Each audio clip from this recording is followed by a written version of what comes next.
Psychologists of Reddit, what is the most interesting mental disorder you have encountered? 1. Walking corpse syndrome. I am a nurse, and in the electronic medical record we use, this diagnosis is always at the top of the list. Apparently, it is when you are convinced that you are dead. I never understood why it was at the top of the list. 2.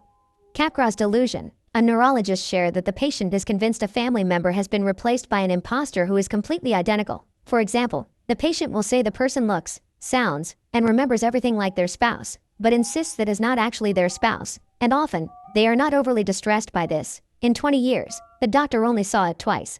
3.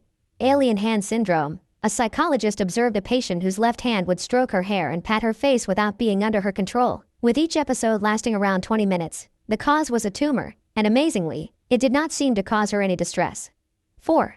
I once worked with a guy whose voices were positive, like a cheer squad. Instead of saying, "You are useless, no one likes you," his voices said, "You look amazing today, and people think you are charming and funny." It was not great, though, because he had enough insight to understand they were hallucinations, and felt crushing, overwhelming pressure that he could not live up to the high standards of the voices. It was quite crippling, as much as, if not more than, if the voices were negative or even benign.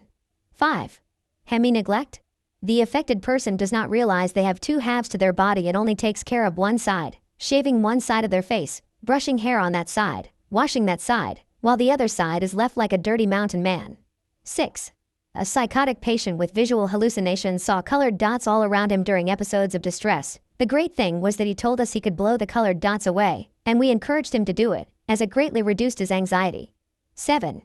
Pain conversion disorder. An ex-girlfriend of mine was in a wheelchair, but her parents and doctors said she could walk, yet her legs would not let her. It started after she may have woken up during surgery as a kid. She went to physical therapy for years, and might still be doing it. She could move around without the chair, kind of, but she could not walk, making it almost a disability but not fully, which was very confusing. She was supermodel hot, though, and the coolest girl I ever dated.